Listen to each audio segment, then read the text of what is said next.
구약성경 레위기 5장 1절에서 6절까지 말씀 우리 한 목소리로 같이 읽습니다.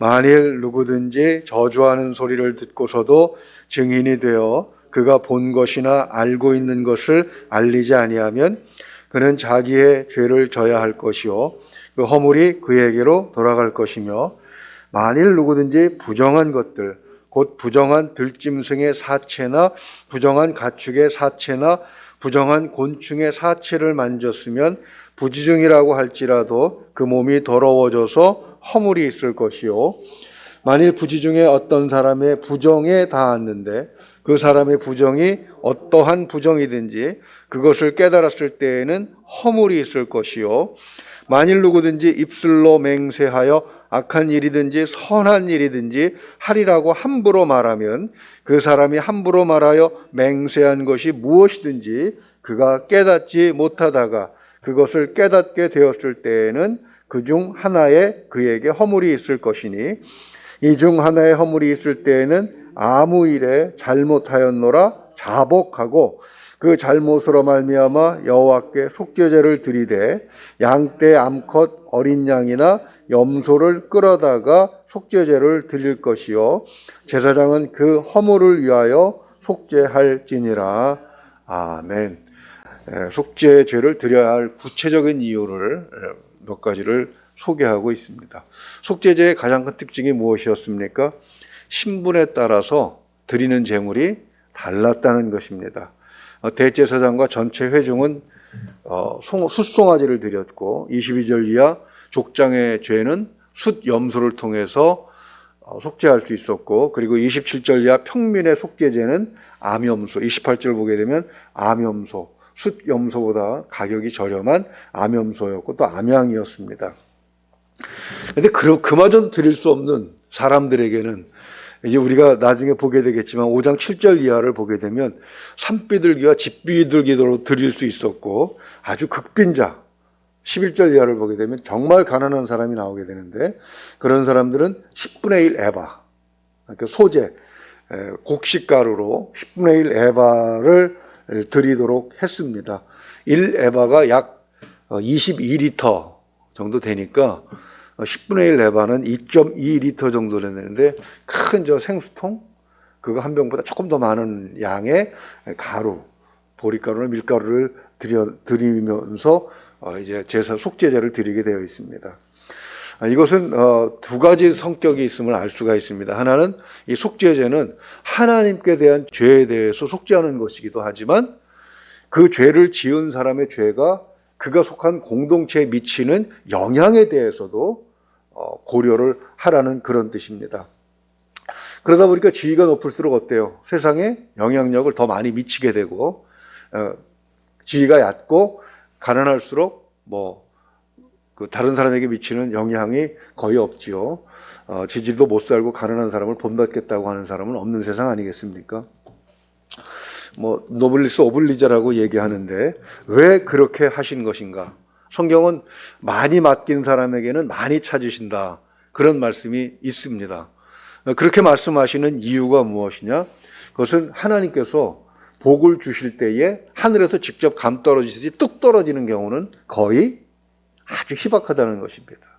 즉 사람을 통해서 항상 복을 주신다는 얘기죠. 그 말씀은 반대로 해석을 하면 사람에게 오는 피해도 누구를 통해서 옵니까? 사람을 통해서 올 수도 있습니다. 우리는 크리스찬으로서 다른 사람의 복의 근원이 되도록 하나님께 부름받은 사람들인데, 이 죄의 성격을 보게 되면 자칫 잘못하다가는 내가 다른 사람에게 화를 끼치는 저주의 근원이 될 수도 있더라는 것입니다. 오늘날 코로나19 같은 경우를 보게 되면 어떻습니까? 중국 우한이라는 곳에서 사람들이 자주 먹는, 거긴 그 식탁에 다리만 빼곤 다 먹는다는 나라가 중국이니까, 야생의 박쥐를 잡아먹고 또 그것을 실험하다가 어떻게 해서 이 코로나19가 우리나라로 퍼지고 또 유럽으로 퍼지고 이렇게 하는 바람에 지금 온 세계가 2년째 고통을 당하고 있고 아직도 해결될 기미가 보이지 않고 있습니다. 사람과 사람 사이에 있어서 이 죄의 문제는 개인의 문제가 아니라 사회적으로 굉장히 심각한 문제인 것을 성경은 애초부터 속죄제를 통해서 우리에게 가르쳐주고 있는 것이죠. 자, 그렇다면 오늘 본문에 나오는 속죄제를 드려야 할 제목, 이것만 특별히 언급을 하신 이유가 있습니다. 이 오경 전체를 보게 되면 이보다 훨씬 많은 죄에 대해서 언급이 되어 있지요. 12장 6절을 보게 되면 우리는 출산해서 부정해진 여인, 좀 이해가 안 되는 그런 부분들도 있습니다만, 14장 19절에서는 피부병을 고친 자, 15장 15절에서는 유출병, 이런 경우에도 속죄 제사를 드려야 되고요. 8장을 보게 되면 제사장의 위임식에도, 그리고 민수기 7장 16절을 보게 되면 제단을 하나님 앞에 봉헌할 때도 속죄제를 드리도록 했습니다. 오늘 본문에 나오는 구체적인 항목의 이유가 무엇인가 보게 되면, 첫째는 법정에서 증인이 진실을 말하지 않았을 때, 그것이 5장 1절의 말씀이죠. 이것은 물론 지금도 죄가 됩니다. 증인석에 서서 우리는 그 선서를 하지요. 미국 드라마를 보니까 성경책 위에다 손을 올려놓고 그렇게 선서를 합니다만, 아무튼 이 법정에서 진실을 감추게 되면 어떻게 되겠습니까? 판사가 제대로 된 판결을 내릴 수가 없겠죠. 재판의 결과가 왜곡되게 되면, 결국 그런 것이 쌓이게 되면 법에 대한 그 국민들의, 민중의 신뢰가 떨어지게 됩니다. 법이 존중받지 못하면 그 사회는 결코 평화를 누릴 수가 없습니다. 법이 힘을 잃으면 사회는 어떻게 변합니까? 힘 있는 자가 모든 것을 차지하게 되는, 힘 없는 자를 억압하게 되는 그런 약육강식의, 결국 짐승들의 사회가 되기 때문에 누구도 평안할 수가 없는 것이죠. 물론 경찰력과 군대와 같은 공권력으로 사회 질서를 유지할 수는 있을 것입니다. 그러나 그런 사회 구성원들은 결국 모든 행위들을 다 일일이 감시하거나 통제를 받아야 되는데, 그것이 어떻게 가능하겠습니까? 북한 같은 곳에서 만들어내는 것이 뭡니까? 5호 작통제. 서로 감시하게 만들어요. 서로 이웃을, 저 사람이 나를 감시하고 있을 것이다라고 생각하면 그 삶이 얼마나 지옥 같겠습니까? 그러다 보니까 사회 발전도 늦어지고, 그리고 사는 것이 참 지옥같이 되는, 결국 통계를 보니까 북한은 세계에서 끝에서 4번째로 못 사는 나라에 속하고 있는데 점점 낮아지고 있다고 그러죠. 반면에 법에 의해서 법치가 지배하고 있는 남한의 경우는 한번 생각을 해보시면 금방 비교가 될 것입니다. 이번에도 보니까 뉴스를 보니까 무역 수출이 세계 8위를 넘어섰다, 이런 얘기를 하는 것 같은데, 선거 때라 그 공적을 자랑하느라고 그런지 모르겠지만 아무튼 근거 없는 얘기는 아닐 거라고 생각하면 우리가 참 대단한 일들을 하고 있구나라고 생각을 하는데, 그런 것들이 다 어디서 나오겠습니까? 안정된 사회. 안정된 사회라는 것은 결국 법이 존중을 받는 사회죠. 죄를 지으면 누구 다 벌을 받고, 높은 사람이든 낮은 사람이든 누구나 똑같이 벌을 받고, 죄를 짓지 않으면 누구나 다 신분 고하에 상관없이 자기의 삶을 살 수 있다는 그런 그 사회적인 그 신뢰가 있기 때문에 우리는 마음껏 자기 생산 활동에 종사할 수 있고 자기의 생업에 종사할 수 있게 되는 것이죠. 보니까 에티오피아에도 이번에 또 내전이 일어나서 그 뉴스를 보니까 참 이게 사람 사는 게 어떻게 이럴 수가 있나 싶을 정도로 비참한 모습들이 계속 언론에 보도되고 있는데, 미얀마도 그렇고요. 다 그런 경우를 보게 되면 힘에 의해서 뭔가를, 사회를 통제하려고 하는 자들의 욕심, 힘 있는 자들의 과시에 의해서, 법이 아니라 힘에 의해서 그런 거를 하려고 할 때에 그것이 바로 사회를 어지럽게 만들고 스스로도 불안하게 만드는 것이다 라는 것을 이미 3000년 전에 나온 이 오경은 우리에게 가르쳐주고 있는 것입니다. 그래서 힘 있는 자들에게 더 많은 것을 들여서 힘 있는 자의 죄가 더 크다라고 하는 사실을 가르쳐주고 있는 것이죠. 그러나 사실 솔직하게 우리나라의 법정이나 또 뉴스를 보게 되면 그렇지 않은 경우도 많이 있는 것을 우리는 보는데, 그럼에도 불구하고 이렇게 안정적인 것은 국민들이 어느 정도 법에 대해 신뢰하고 있고 또 법정에서 진실이 많이 말해지고 있고 그런 판결들이 행해지고 있다고 믿기 때문이겠죠. 진실을 말하지 않는 이유가 여러 가지가 있을 것입니다. 당사자가 친인척 관계라거나 팔이 안쪽으로 굽겠죠. 또 경제적인 불이한 이익을 약속받을 경우도 진실을 말하지 않을 것입니다.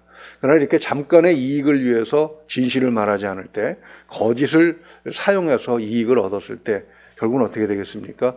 사회 전체가 불안해지고 결국 그 사회 전체에 나도 포함이 되게 되는 것이겠지요. 2절에 보게 되면 부정한 들짐승의 사체, 지금 저 곤충의 사체까지도 부지중에 만졌을 때, 의도적으로는 절대 만지면 안 되죠. 이 속죄자는 부지중에 자기도 죄인 줄 모르고 한 것, 그리고 모르는 사이에 행한 죄에 대해서 속죄하는 경우입니다.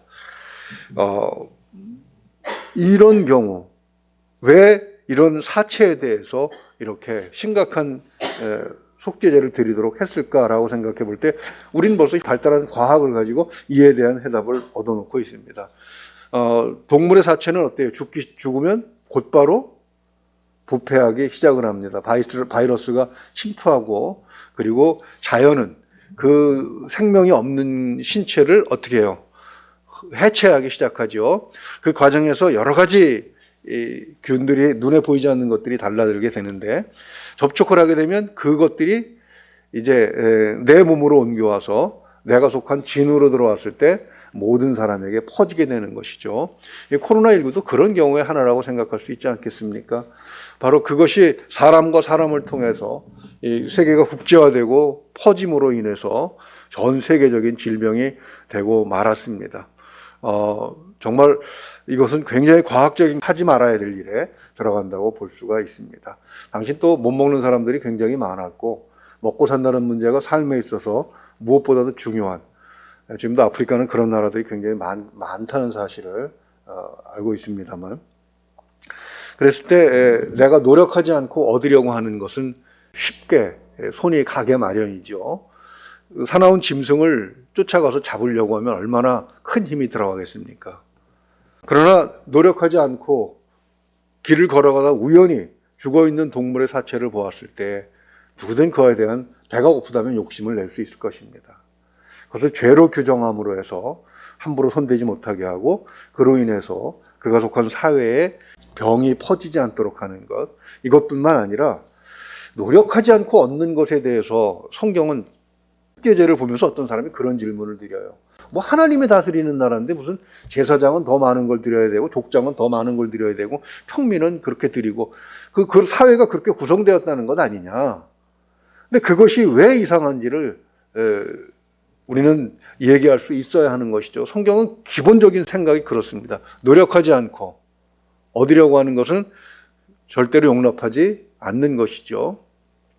물론 노력을 많이 해서 많이 가진 사람이 가난한 자들을 도와주는 것도 성경이 우리에게 권장하는 일이긴 합니다만, 그런 기쁨을 누리라고 하는 것이지, 가난한 자들이 가난하게 사는 문제, 만약에 노력하지 않아서, 열심히 하지 않아서, 게을러서 그렇다면, 우리 잠언에는 그런 말들이 많이 있습니다.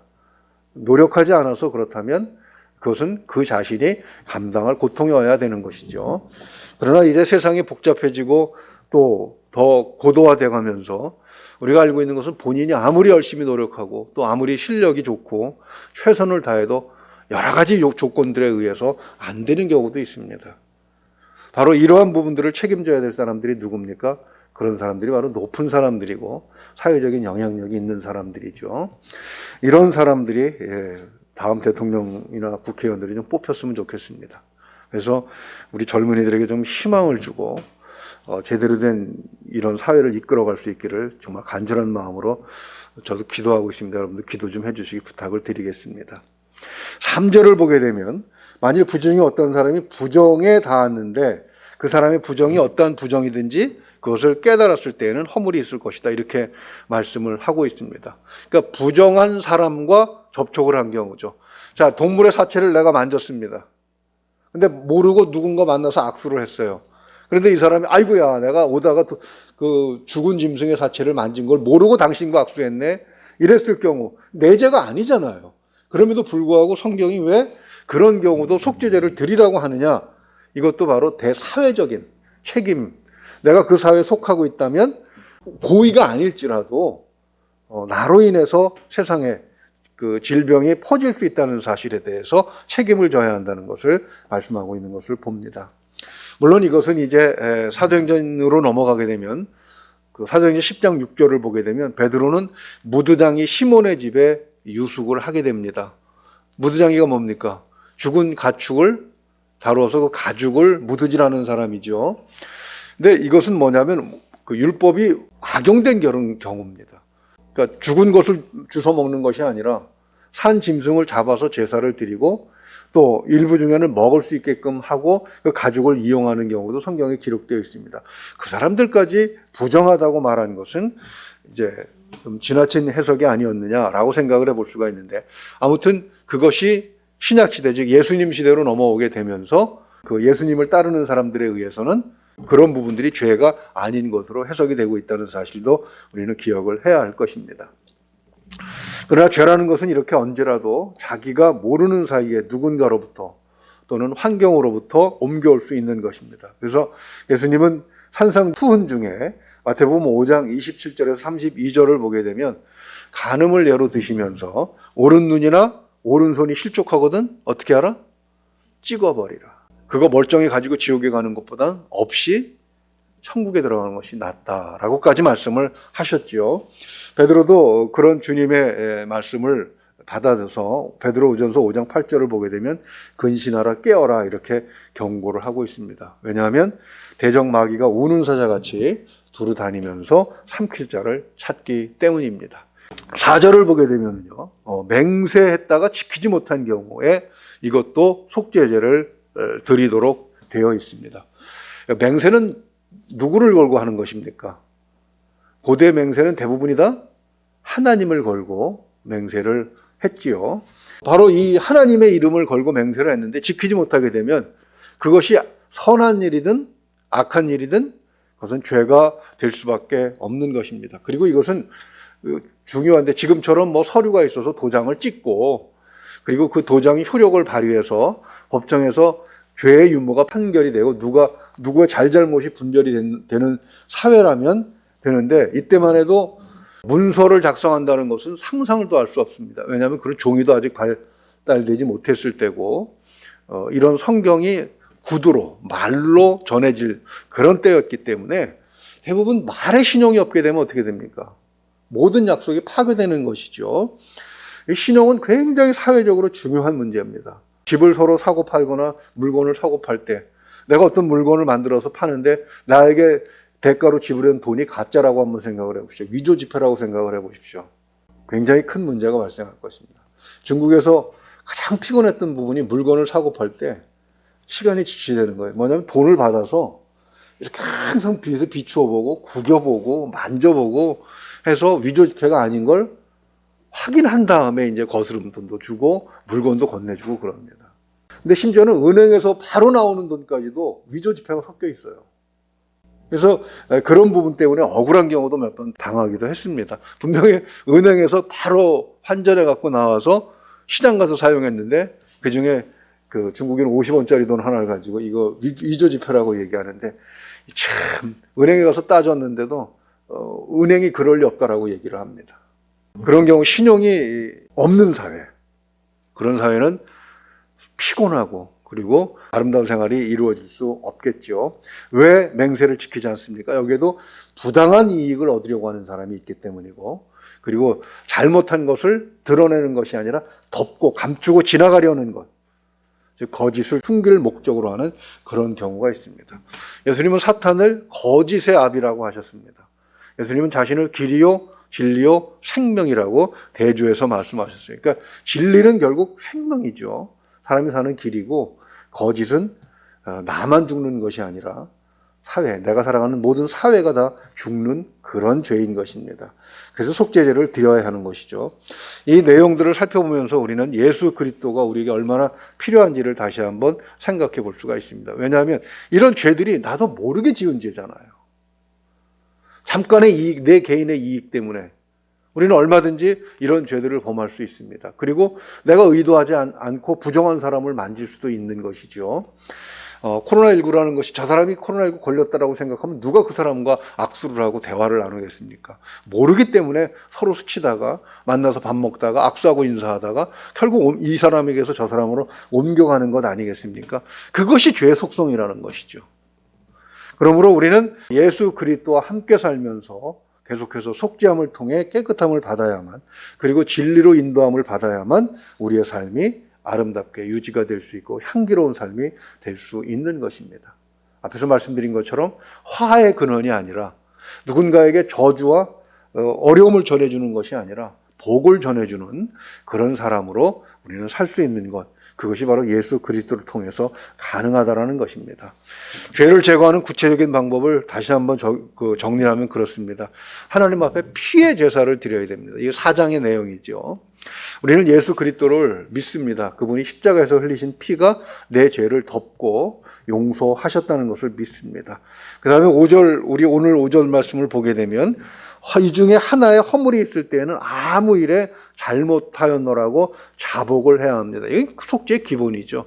내 스스로 내 죄에 대한 잘못을 감추게 되면 속죄는 있을 수가 없습니다.